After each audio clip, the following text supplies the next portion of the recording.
started. Want to go back there and make sure you can see both of us? Yeah. Yeah. Okay. I'll do that. Stokes, you can be the interviewer. Okay. Yeah, you're good. Perfect. All right.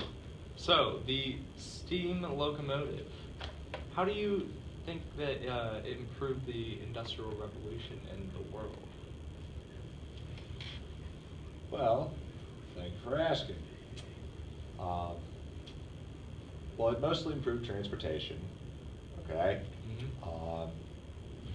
It created a very, very powerful locomotive that could pull a couple of tons for a few miles, which could not have been done before.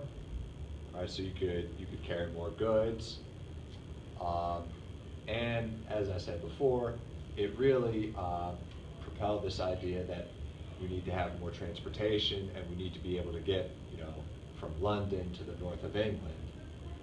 As soon as now that this steam locomotive is out, all of a sudden everyone wants to build railroads because now they have, now we have railroad trains, now we have railroad cars, and we're seeing that this works and that it's a way of transportation, all because of the steam engine. So now it's increasing trade across the country, and now that we have increasing trade across our country, it's also increasing our trade with the rest of the world, okay? We like importing our goods all over England, so since we're able to do this now, we're trading with Asia and the American colonies, the West Indies, all those good places, all because we now have a great means of transportation. Where do you feel the world would be without the steam locomotive? It would be much slower paced.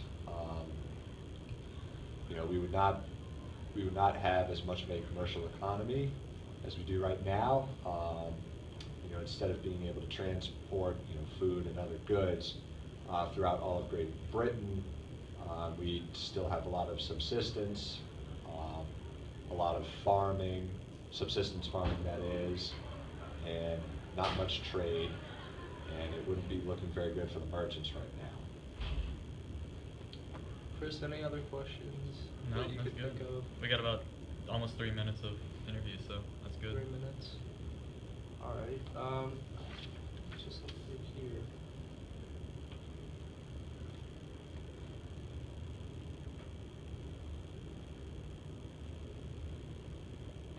What else could I ask?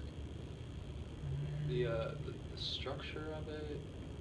Yeah, I can explain that if you need.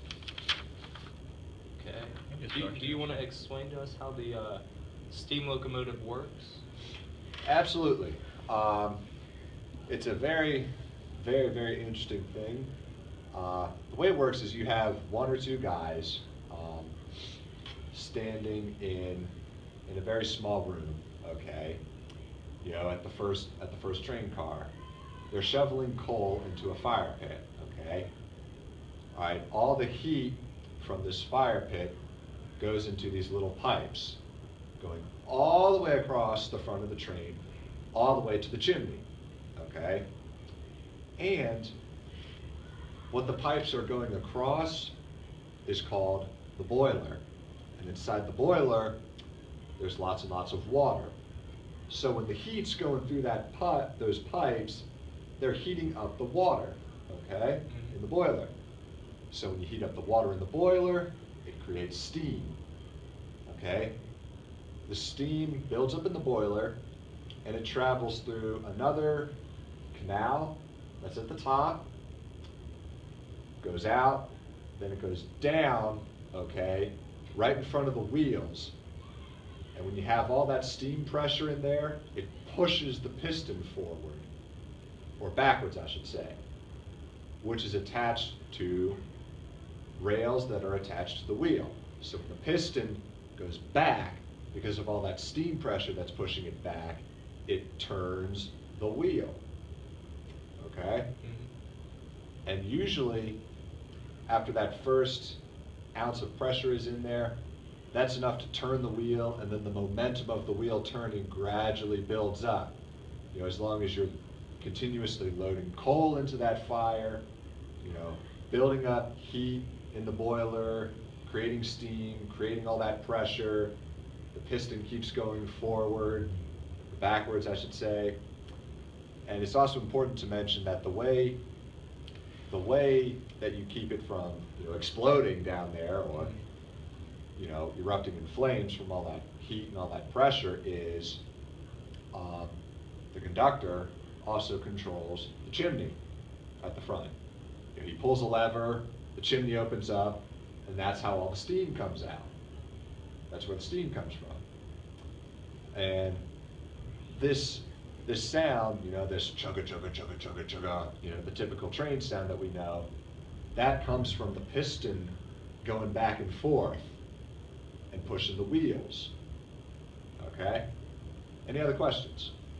Is the Polar Express your favorite movie? All-time favorite. All-time favorite movie? All-time favorite. All right, thank you, Mr. Weiland, for the time and energy it took to put this interview together. I think that's a wrap. Back to you. Thank you, Mr. Stokes. All right.